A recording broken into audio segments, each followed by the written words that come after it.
This Albion Online video is all about consistent silver versus lucky silver, or inconsistent silver, whatever you want to call it. And that is something that you can do in the game which would be consistent, whereas every time you do it, you will always get a similar, same, or unexpected result, versus lucky silver, where you may do something and you may get a big jackpot, you may get a lot of silver, but you may get nothing. So we're going to talk about both methods here, and we'll start with consistent. So one method of consistent silver is safe zone gathering, and safe zone gathering has a few inconsistencies, which I'll talk about, but those only work towards your favor. So how is it consistent silver to gather in the safe zone? Well, I just did a 30-minute session with a tier 8 gathering set, and I know new players can't use a tier 8 set, but after playing for about a month consistently, they will be able to afford, buy, and equip this every single time without fail, without luck being a factor, without happenstance, without, oh, they're in a guild or not, or, oh, they got lucky in the black zone. So, consistent silver is as follows. I use stone as the example here because stone, at least the stone that I'm doing, has nothing that is luck-based at all, as in no baby drops like you're skinning, and since I'm not harvesting tier 4 materials, I do not have a chance to earn gathering tomes, which would increase the silver per hour, but here is the results. You can see here, we have 628,000 silver in 30 minutes.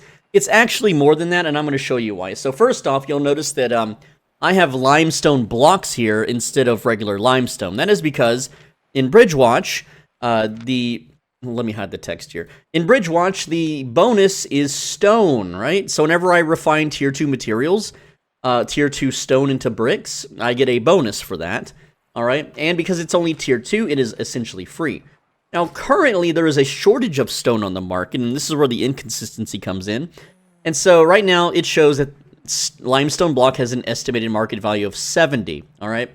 It's actually 110 right now because of the shortage. So I'm getting actually more than this estimated market value. But also, another inconsistency would be that today is a 10% stone refining day, meaning if I were to refine stone, it would be worth even more, and that's why the market is short. But regardless of all of that, we also have 26 filled journals worth 41,000. However, if I turn these journals into stone, this would be about 140,000 silver instead, giving me another 100k, making this almost a 1.5 million silver per hour method that's completely safe. I can do this any time of the day. I don't have to join a guild to do this. I don't have to rely on gankers not murdering me and taking my stuff because it's a safe zone. All in all, it's a consistent, reliable, always available method of making silver, and a decent amount of silver at that, without the lucky streaks, relying on RNG, random number generator, or relying on bonus crafting refining days. Now, I know the main complaint that people have with this method is that it's boring. Well, that's not my fault that you're bored by something that's consistent.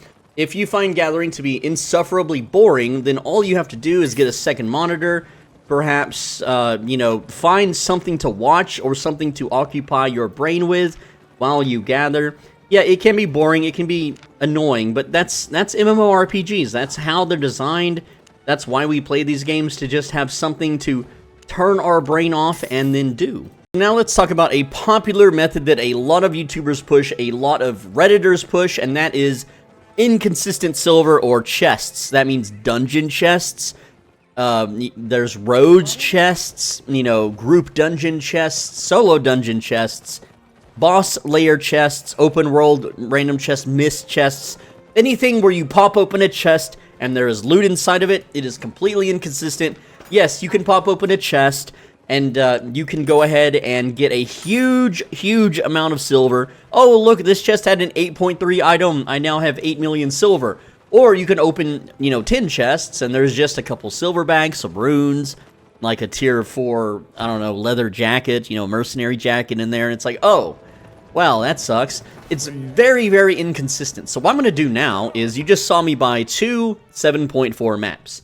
These are the highest grade quality maps that you can get and still do in a safe zone. That's right. For those that don't know, you can do a 7.4 map in a tier 6 yellow zone. And so we're going to go, and again, this is 800,000 worth of maps. and I'm going to switch into a PvE set, a comfortable one, not a speed one, and we're going to open some chests, and I'll show you the inconsistency of it. Also, if you're ever curious how much fame that these give with a satchel, without premium, it's, I'll go ahead and show you real quick. Let's kill a mob, and that was worth 4,600 fame. Alright, it's not a lot of fame. Do not use solo mapped dungeons as a fame farm. It is not worth it. So people may not realize this, but when you are in a solo dungeon, you're not item power capped. You can see I have the full access to my 8.4 set. Item power soft cap for yellow zones only applies in the open world and not in dungeons. Alright, here we go. First chest on the second floor of the dungeon, 21,000. Alright, remember, we paid 400,000 for this map. Now, that chest could have had a super rare 8.4 item in it. Absolutely, worth 40 million. But, I mean, you know, it's a gamble. It is an absolute gamble. That would be a jackpot if we got it, but you can see that the silver is quite inconsistent. So this is the end of dungeon number 1, second floor, and you can see 27,000, right? And remember, we're getting a 324% bonus because this is a 7.4 map, all right? Whereas, yeah, I could probably run like a tier 4 blue zone non-mapped dungeon over and over and over and over and get better results from certain chests. That's absolutely true. But it's like I'm trying to, you know, get into your brain is that this is not a consistent way of earning silver. All right, we have an item drop. Let's see, a tome. Ooh, a tome. All right, cool. Not consistent, though. We have a green chest boss here, so let's get it. Let's see what he drops here. And yes, I have red buff. That's why he melted immediately. But yeah, green chest, 923 silver. And there's a tome in it. There's not even a silver bag. Oh boy, no loot at all in this one. This is a tome chest. You can tell by the book on the top of the chest. Look at that. 22,000 fame. It sucks. The final chest of the dungeon here is 19,000. We spent 800,000 on maps, by the way. And we earned 99,000 silver, and this took... Alright, so I started my food buff inside the first dungeon. We have 12 minutes remaining. That would be, like, 17 minutes. So we can do this about 4 times. So we can make about 400,000 an hour. However, it would cost us... 3.2 million, so totally not worth it. Uh-oh. Not good. Maps are a waste of time. But like I said, it's all a chance. It's all random chance. So when you see these YouTube videos, they're like, "Oh, you could make millions per hour doing solo dungeons, bro," and they show you all this fat loot from dungeons. Just note that they are cherry picking everything that they're doing. They are absolutely they are taking footage and they are recording only the juicy bits and then showing it to you and presenting it to you in false light. They are not being genuine, they're not being honest, and you can tell some of these videos, if you look in the bottom right corner of the screen, do they hide the time? So what they'll do is they'll be like, "Oh, I made this much money per hour doing solo dungeons." And then you look in the bottom right corner, and the hours will be all over the place. And you can also sometimes look in the top right corner for the amount of days remaining on the Albion promotional skins. So, like, I have 2 days remaining until the sales change or whatever. And you'll see that number jump all over the place, too. And you just know that they're not consistently farming that per hour. That is simply the maximum possible that their luck yielded for that specific hour of playtime, which is very important. So to understand consistency versus inconsistency. And remember, this applies to all chests, including these little caches, whatever you want to call them, in these open world mob camps, alright? Any kind of chest you open, you are at the mercy of luck. It is not consistent. So people that present or believe this information is something that you would call big win syndrome.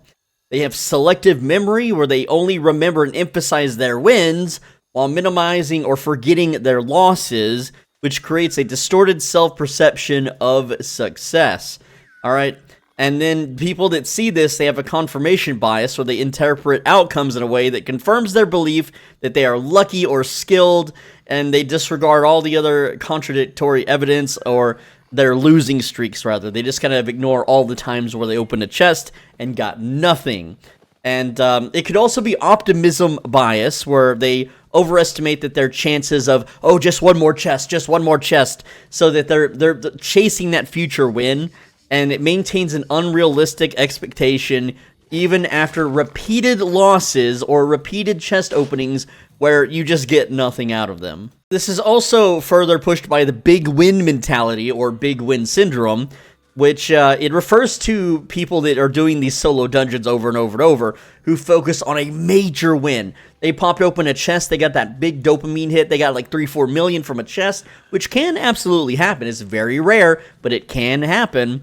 And it reinforces them to continue to do these solo dungeons and believe that it is the ultimate best way to earn silver in this game, while they completely ignore all of their chests that were loser chests, or chests where they gained nothing. Oh look, here's a regular tier 6 solo dungeon. This is not a map dungeon.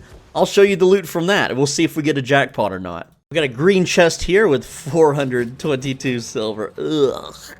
Alright, we have a purple chest, first one in the video, 10,000 silver. Look. Oh, it hurts, man. Blue chest here, 4,200 silver. Again, you can see, it sucks. Now, just to show you what a jackpot would technically look like, we are going to maximize our odds. So we have tier 8.4 black zone. You can see when I click on a mob here, and I hover over this, enemies are 84% stronger. This is as strong as they get. And so I'm going to open chest here. I also have premium active here in the corner. And this is a server where the loot distributed from the black market has not been taken by guilds or anybody. It's just in a big fat pool waiting to be distributed all to me. So I should almost always consistently get a jackpot with these conditions. Also, if you're curious how much fame the mobs give, I'll show you. I'll just clear a small pack of mobs here real quick, and just blow them up with some spells. There we go. And let's look at the fame counts here. We have 16,700. This is with 8.4 satchel, with premium. 15,000 and 20,000. It's really not a lot compared to the depths.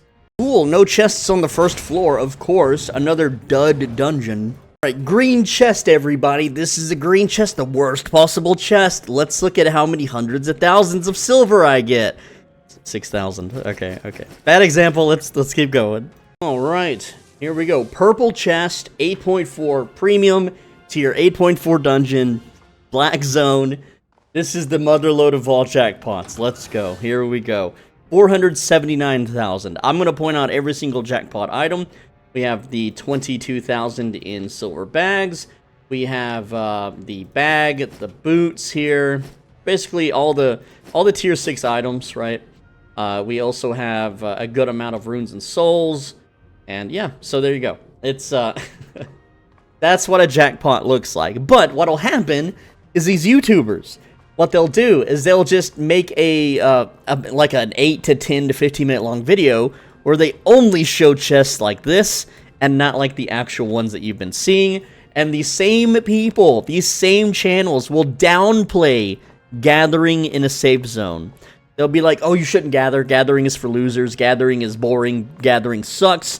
The silver per hour is way better if you just do, dungeons, if you just do chests, bro. But, they'll have premium active. They will be safeguarded with their entire guild in a tier 8 black zone hideout. And they have people constantly patrolling on Discord, on call, guarding the entire zone so people don't invade. And also, some of these people, they cheat. They use what is called a dungeon scanner hack, where they can enter a dungeon, scan the dungeon with their cheat program. It will tell them the rarity of the chests within that floor of the dungeon. And so if they enter a dungeon and there's not a purple chest or better, they just leave and go to another dungeon. And they just rinse and repeat this over and over and over again. And that's how they make their montage videos. That's how they tell people on Reddit, oh yeah, this is a really good way to make silver, bro. It's not. It's very inconsistent. Yes, You can make a lot of silver if you get lucky. Absolutely, there's no denying that. However, if you want consistency is key. If you want to always log in and always get a similar result of silver for the time and effort that you put into it, dungeons and anything that involves opening a chest is not the way. I always get asked all the time, Swobenji, what about roads? What about going to Ava roads, Ava chests, blah, blah, blah.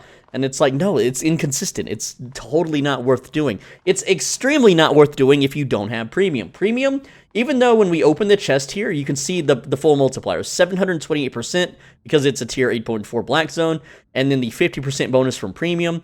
Yes, premium, even though that is only 50%, right? It's still, I think it's multiplicative, which means you take the original percentage that the zone gives you, and then you multiply it by your premium. I have no proof of this. I don't know if it's in the game code. I hope it's not, but it feels like it is. It feels like if you do not have premium, that you really get shafted on dungeon and chest loot in general. That could just be a gambler's fallacy. That could just be, oh, you know, you just get luckier more often when you have premium than if you don't. There's no way for me to know this for sure. Now, regarding silver making methods, since consistent silver is obviously better, what's technically better can differ person to person. For instance, if you absolutely love doing dungeons, and you can do dungeons 16 hours a day and have a blast, and the time flies like nothing happened, like you just blinked and suddenly 16 hours have passed by and you've done all those dungeons, then it could be, for you specifically, weirdo, a better way of making silver than if you were to try gathering and after 10 minutes you're like puking at the toilet and you're sick to your stomach and you're nauseous and you're so bored that you're gonna go commit acts of treason against the queen. Alright, so whatever that means, right? Are there even queens anymore? But anyway, what I'm trying to get at is that if you can't stand one method but you absolutely love the other, then don't worry about how much silver it makes you, I suppose, right? But the truth of the matter is, if you want to play efficiently and get to the parts of the game that you may enjoy, new players, they need silver. There's nothing, you know, there's no ifs, ands, or buts about that. If you're a new player, you're going to need silver for all the gear that you want to int or, you know, intentionally feed, throw away into the black zone, whatever it is that you want to do in this game. And, you know, the other part is leveling up and getting fame. And, you know, there's inconsistent fame and there's consistent fame and so on and so forth. But that would be a whole topic for a whole different video. But before we go, I just want to show you once again that why the depths are so damn good. I'm just going to go into a trio depths real quick with this character who has premium active and show you the fame per mob kill because it's crazy. Alright, so here's the setup. We have the satchel, we have the awakened astral staff with 28% mob fame, we have premium active, no other bonuses, we don't have the honor thing, we don't have a fame week going or anything of the sort, we don't have the conqueror's challenge 10%, we don't have the Avalonian raid bonus. So again, this, you could get more than this, right? But let me just kill these mobs super quick here, and I didn't do my combo right, so it is what it is, but we can finish them off rather quickly. 29,604 per kill. And let me remind you that we can blow up an entire room of mobs. So we're not killing 2 at a time, we're killing up to 9 mobs at a time, alright? So it looks something like this. You tag the mobs, you run over here, you know, you hit them with all your skills, you pop your shields, you pop your E for that bonus damage. I didn't use my boots or whatever. And then you just melt them, and then they just die. Look at that. And then we hit them with our cape or whatever. And look at that. That's at least 4 juicy mobs and 2 weak mobs, right? And again, the fame is... There's no risk. It's an orange zone, so just don't have anything in your inventory that you'll drop, right? It's really that simple. And remember those chests from all those dungeons we did? Well, you know, in the orange zone, the chests are just as juicy. There's a blue chest, 129,000, right? So yeah, it's why risk anything in the black? Why go to the black zone at all? I just don't. I've never understood why people want or they push the black zone constant so damn hard, right? I was in a Reddit thread the other day browsing, and it's like, new player need help, what to do? And they told the new player, go into the yellow zone mists and fame farm. And I'm like, what? So I was like, how bad could it possibly be? Well, in the yellow zone mists, without premium and without satchel, because you're a new player and won't have satchel, you kill a mob, and they give like 1,200 fame. Yeah, that's it. That's all you get. There's 1,200. If you take the same character with a 4.2 gear set, and even without satchel, you're getting like 6,000 to 8,000 from the regular mobs here. You're getting 6,000 to 8,000 without premium, without satchel, right? And they're just as easy. You kill them just as quickly. There's no reason to ever do this outdated content ever. Anyway, I'm getting off topic from the video here, which is consistent versus inconsistent silver. So anyway, that's the video, guys. I hope you enjoyed. Mwah! Kiss on your forehead. Leave a like, because apparently some people care about likes. I don't really care about likes. But leave a comment so I have something to read and reply to. You're my only social interaction, guys. And click the video on the right side of your screen. If you do, here's what's going to happen, all right? So you're going to order fast food, and you're going to check your bag, and you're going to be missing an item. And you're going to go up to the counter and be like, hey, I'm missing my McChicken. And then what they're going to do is give you another McChicken, because obviously it wasn't in the bag. And then when you get home and you check the bag again, suddenly it's there. Now you have 2 McChickens instead of 1. And, oh yeah, this chest was a dud, though, yeah. There we go. Ended on a dud, baby. But, yeah, you'll get an extra McChicken next time you go to McDonald's or something. I don't know, man.